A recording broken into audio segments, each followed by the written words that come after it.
Mike Owens here, and always a pleasure to be joined by the natural, Randy Couture. Randy, great to sit down and chat as always. How are things with you today? Very good. Good to see you. Living in the taint of Satan here in Las Vegas. It was 118 here yesterday, so it's hot right now. I don't think it's ever been 118 degrees Fahrenheit where I'm from in Liverpool. I don't think we've ever had that heat, to be honest with you, Randy. So a mixture of two worlds, but we're obviously coming off the second round of the PFL series. Who's impressed you most? Who stood out in the second round of fights?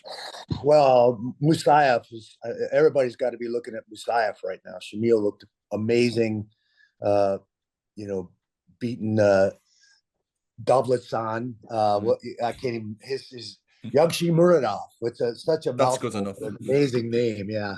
But, I think having three Russians in that weight class was pretty intriguing, and to see how that settles out. And it looks like three of them have advanced. So that's going to be interesting.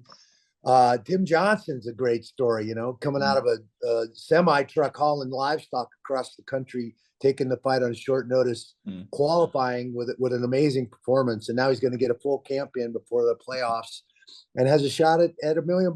It's a ridiculous story, but I think everybody has been very, very impressed with Dakota Ditcheva. Obviously Bishop is going to bring and probably test her ground game, which is the one thing we haven't seen yet, because nobody's been able to get through those long-range weapons, those sharp strikes and straight down the middle, those punches. Those knees are wicked. Obviously, we saw that shot to the body in her last fight, and that was the showstopper right there. So she's just on fire, handles it all with such grace. I just think she's got a great personality and a really, really bright future. But, that's one of the things I love about this format. Is because especially going into those second season fights and the way they match up and the way things pair up, and some guys have points and some guys have no points and literally have to stomp on the gas to try and get the finish, and how that affects, the layers of the onion of the fighter as he walks out in that cage and finds a way to get the job done and keep himself in the playoff picture. So it's been a really, really exciting season. We'll get back to the video in just a second, but I got to tell you about the Open Championship coming up and how we've partnered up with DraftKings to bring you guys an incredible offer. I know what you guys are thinking. What does fighting and golf have to do with each other? A lot. Golf is not a team sport, neither is fighting. It's every man for himself, last man left standing, and normally the guy who takes the least amount of damage is the one who wins. So right now, new DraftKings customers who go download the DraftKings Sportsbook app, bet $5 on the Open Championship, get $150 in bonus bets instantly with promo code INSIDEFIGHTING.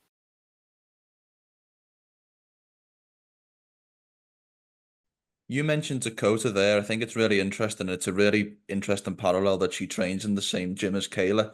And obviously their styles are so different, but there is a similarity between Kayla's early run in her first season and Dakota's early run in her first season. Do you feel like Dakota can almost take on that mantle and become, if you will, the star of PFL in the way that Kayla was? I absolutely see that happening. I see Dakota continuing to push herself out in front of the organization and become the face for women's MMA right now in the PFL for sure. Kayla did that amazingly well. Coming from opposite sides of the spectrum, here's a judo gold medalist kind of learning the striking and coming at it from that way. And here's a two-time Muay Thai world champion trying to, shore up the grappling and make sure she has some ground skills so she can use those weapons on her feet. It's very interesting, but they both represent the sport in a very, very diligent fashion. They have great personalities. They have a particular sparkle, and I think people are attracted to that. And then they go out and perform on top of that. So, I think they're both great. I think they've done a great job for women's MMA and certainly a great job for the PFL. There's $1 million up for grabs at the end of this season for each of the weight class winners. But if I was to offer you $1 million, Randy, and I was to say who in your mind of the 24 semi-finalists left, who is most likely to win that world title and that $1 million at the end, who would your money be on? Boy, man, that is a great question, and one of the things that makes this sport so exciting, because you just don't know. It's really tough to predict. You think you got to figure it out, and then it goes a completely different direction. One little mistake, one little slip, one missed move, and it can cost you a match. Obviously, I think we're going to have a new welterweight champ this year. Everybody in that mix is all new. And there's Magomed Kirmov and Ray Cooper III and Sadabu all dominated that weight class for the last 5 years. So it's going to be interesting to see how that shakes out. Again, I think everybody's looking at Shamil Musayev after his performance there. And he's probably the guy to beat in that weight class. It's going to be interesting to see how it shakes out at light heavyweight too, with Rob back in the mix and looking sharp again, drilling guys and putting guys away. Very tough weight class, a lot deeper in that weight class than we've seen in a while, with the addition of all the Bellator fighters that we absorbed through the purchase of Bellator. And it, again, it's impossible to predict. The second you walk out on that limb, something's going to happen and makes you look like an idiot. Yeah. I'm not big on making predictions and who I think is going to win. I'm excited about a lot of these fights. Can Goltsov put it together? I mean, he's got Tim. Goltsov has been a solid performer, been in the playoffs. I think this is his 5th season making the playoffs finally. Made the finals once, but hasn't brought home that shiny belt. And, between injuries and visas and all kinds of stuff. And this could very well be his year. But he's, again, looking at the Cinderella story in Tim Johnson. And here's a guy I've expected to be in the finals and win this thing in Dennis. And now this new kid on the block, so to speak, that kind of came out of nowhere that I think a lot of people are going to be rooting for. It's going to be very interesting. You can't count anybody out. Every single one of these guys has a great shot, has had a great season, has done what they need to do to put themselves in line for that big belt and that $1 million check. I want to also turn the conversation back to a news announcement I saw earlier on this week, which was the official announcement of PFL Africa. I know this has been very widely rumored, but I did see the press release and I saw that obviously, again, confirmed the rumors that Francis would sit as chairman of that. Just your overall reaction to that, and also the impact that you think Francis Ngannou can have as chairman of PFL in that area. Well, I think this was the big swing and the thing that really pushed it into Francis's lap, that he couldn't walk away from this. And that's the chance for him to develop opportunity, infrastructure, and fighting opportunities for his fellow Africans. Adesanya and so many guys are coming out of that region now. There's not a lot of infrastructure there, and camps and teams and gyms and all those things to foster the talent that's sitting there. So I think that's something that's very, very important to Francis. I think there's been a little blip after the boxing and Fury, and then losing, in the next one. And they were pushing him to say, yes, I want to take on Renan Ferreira, the winner of this champions versus champions. And Francis was there at cage size. And I think that rubbed Francis the wrong way a little bit.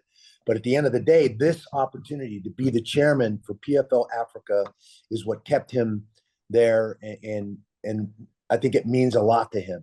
Yeah. And as much as him continuing to develop his legacy and establish himself as one of the best heavyweight mixed martial artists in the world, and certainly an amazing boxer at this stage of things too, I think this chairmanship in Africa means a ton to him, and he wants to do something special for his countrymen and give them the opportunity that he is now enjoying and living without having to make their way through Morocco and jump the Mediterranean into Paris. And let's build that infrastructure right there. Obviously, PFL Middle East, or MENA, has launched, and in the middle of our first season there, and it's going very, very well. And the two regions are connected. So those Francis was at all those meetings to start PFL MENA, Middle East, North Africa, and had a lot to say, because they're going to work very, very closely together to develop this talent and create opportunity for athletes in both of those regions. So I think it's cool. I think it's amazing. It's a sign of the growth of this company. Obviously, PFL Europe is in the throes of its second season. PFL Middle East has been going in their first season. Next season, you're going to see PFL Africa launch. I think you'll see PFL Australia come on board at some point as well. There's been some talks with some of the executives and some of the people in Australia that want to see PFL come down there and open up that market too. So this company is absolutely exploding and doing a lot of the right things. I think we're going through some growing pains. We just absorbed over 210 fighters and this whole new organization in Bellator. So I think that's caused some logistical issues, some growing pains, if you will, that are starting to settle out now. And obviously getting through the whole season and having things go as well as they've gone has been really cool. It's been fun to be a part of, and it's been an amazing season. And to see these regional programs kick off, and to have somebody like Dakota Ditcheva, who won PFL Europe last year, even NATO, Jakob NATO won PFL Europe last year and made it, didn't make it to the playoffs, had a couple of pretty tough matches, but still a great sign for the regional feeder programs like PFL Europe, PFL Middle East, and PFL Africa coming on board. 100%. And talking about Francis, and I'm conscious it's a very sensitive situation with the news that he had recently, the issue, if you like. But what would you like to see for him next when the time is right in terms of a return? I mean, I do feel like there is still a question out there about should he stay in the boxing realm or should he return to MMA? What in your mind do you think would be the right next move? Well, I think Francis is a man of his word. I think he knows what sport brought him to the position that he's in right now, and that's been MMA, not boxing. So I think he's going to stand up, stay true to his word. We'll see him fight in the PFL cage. I think we'll probably see him fight Randy Couture. That doesn't mean I think the boxing is going to go away. I think he has shown that he has a ton of skill there. I think maybe got a little false sense of his abilities and security after the Fury fight, and then going into that next one, literally had a guy who was in full stride, just coming off of a big win, looked phenomenal, and put it all together. But I think at the end of the day, we're seeing Francis here again, back in the gym. The dust has settled from the tragedy a little bit. I think we're all pulling for him and rooting for him through that. What a horrible thing. I mean, no parent should have to endure that, unfortunately. And, Francis is a champ for a reason. He's a diligent man. He's got a good head on his shoulders. He's going to keep things in perspective. He knows exactly what brought him to the dance. And I think we'll see him back in the PFL fighting in the smart cage. Yeah, 100%. That's good to hear. And of course, we all wish him well. I want to very quickly talk about a title that you held when you were still fighting in your career, and that was the UFC Heavyweight title, because it seems like a little bit of a mess at the moment. I mean, in 2 weeks' time, we see Tom Aspinall defend his interim title against Curtis Blades. There are rumours that Jon Jones is going to defend the full title against Stipe Miocic in November. There's a guy called Poatan Alex Pereira who's talking about moving up to heavyweight. It feels like a little bit of a mess at the moment, dare I say. So I'd like to know, as a man who held that title, how would you sort this all out and get this? Yeah, at the end of the day, I think this kind of went awry and started to become a bit of a mess when they never made the Jon Jones and Francis fight happen, frankly. And they couldn't settle the negotiations with Francis and give him some advocacy for the fighters with the UFC. Consequently, he left, and now he's the chairman of the board in PFL Africa. So I see why and where it went awry, and I think at the end of the day, John's got to be willing to step up, put it on the line. It sounds like he's willing to do that. There's a lot of very competitive guys there. That's going to be interesting to see how that shakes out with an interim championship and then unifying the belt, so to speak. Stipe's, I think, an amazing competitor, and that's going to be one hell of a fight. He's got good enough wrestling to make John stand with him, and John, and he's a little bit taller and longer than John. That makes it interesting. Usually John has the advantage with that reach, and he's able to use his wrestling very effectively to keep guys where he wants them. I think he's going to have a bigger problem doing that with Stipe. Everybody's counting Stipe out because of his age. I'm not going to fall for that crap. That was the MO with me the entire time in my entire career. So you cannot count out the old guys. They're smart. They're going to figure it out, and that's Stipe to a T. So Aspinall's great, man. I think he's in the right spot. He's coming on at the right time. I think he's coming into his own stride and going to make a mark in the heavyweight division. No way around it. And I think you'll probably see him and Jones at some point squaring off and settling things. Who do you think of, let's say, Stipe, Tom Aspinall, and Alex Pereira? Who do you think has the best chance of defeating Jon Jones? I think right now, because of experience, Stipe's probably got the best shot at beating John. Aspinall has that raw physical ability and is still green enough and young enough that he's going to be tough for John to deal with, especially if John waits any longer, because he's getting stronger and stronger each time he goes out. And I think the longer John waits, the better he's going to be. He's going to be in full stride by the time that fight happens. So it's interesting. Pereira has some things to prove. Moving up is no easy task. It's one thing to cut weight and move down, and there's still some questions there even. But moving up and dealing with the bigger guys, and Jon's answered that question already, dealing with the bigger guys, it's a different thing. I went the other way. I was playing around with the bigger guys for a long time and went down and started playing with guys my own size. So, I mean, there's still some questions there. Certainly has all the ability in the world. Pereira does, and you know, he's a hell of a competitor, and he's just demonstrated that again. So, you know, I think anybody's crazy if they don't think you know, you better strap him on. You're stepping in there with him because he's going to bring it. Yeah. Can I ask as well, and this is my last question. Thank you again so much for the time. But since you made your retirement, I think it was 2011, we've seen so many different styles in the UFC heavyweight division. We've seen fast guys, strong guys, big guys, smaller guys. Is there a modern heavyweight, if you will, that you would have looked at and gone, me and him would have been a fight if the timeline? I think we're seeing, you know, I think we're seeing that in Jon Jones right now. And if you look at wrestling, look at Kyle Snyder. He's that prototype, and that prototype heavyweight started with Kurt Angle.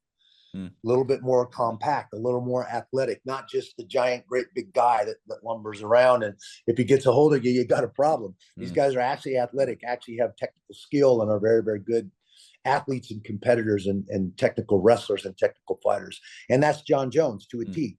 He's growing into the heavyweight division. That hell, he's bigger than I ever was as a heavyweight for sure. And he has the frame to carry that. And I think that is the prototype, the guy around 245. You know, that's still longer, but still moves like a light heavyweight, like a 205 pounder. You know, isn't the big Rico Rodriguez. It's a little more, you know, 265 to right at the limit, 280, you know, cutting to make the limit, and not quite as athletic as some of these guys like Jon and those guys. I think that's the prototype heavyweight now that you're seeing. Aspinall's another example of that. Very athletic, very strong, not just a 280-pound guy that's cutting down to 265 to make the limit. How does, and this is my last question, but how does Jon Jones of today versus prime Randy Couture go? If we're doing mythical fights, how in your mind do you think that one would have I would have liked to have seen that fight, and that fight was presented to me. I ended up taking the Brandon Vera fight instead of Jon Jones. And that was when Jon, like Aspinall is now, that was where Jon was at. He was coming into his stride. And I don't think there was anybody that wanted to fight him in that stretch right there. He was tearing people up. You know, Chael, Brandon, I mean, those elbows were vicious, using that reach, using that wrestling. That would have been a hell of a fight. No doubt in my mind. I think anytime I faced another guy that had wrestling skills that negated some of my advantage, if you will, I always made for a tough fight. And it sometimes comes down to the other stuff that you learn, the jits, the striking. I feel like, you know, I posed some problems for Jon because of my wrestling as well. It goes both ways. So always tough to predict or you know, estimate who would win. I mean, everybody talks about the Fedor fight. You know, a lot of folks out there on one side say, "Oh, Fedor would have knocked him out. He would have killed him," and other people, "Oh, he would have dirty boxed him. He would have beat him up on the cage." And who knows? There's no way to tell. So that's the beauty. You have your opinion, and pretty tough to argue it. What could have been, but we can only predict what could have been. But nevertheless, Randy, it is always a pleasure catching up. It really is. And thank you for the time as always, and look forward to seeing you back in the commentary booth soon. Thanks, man. See you soon. Be well.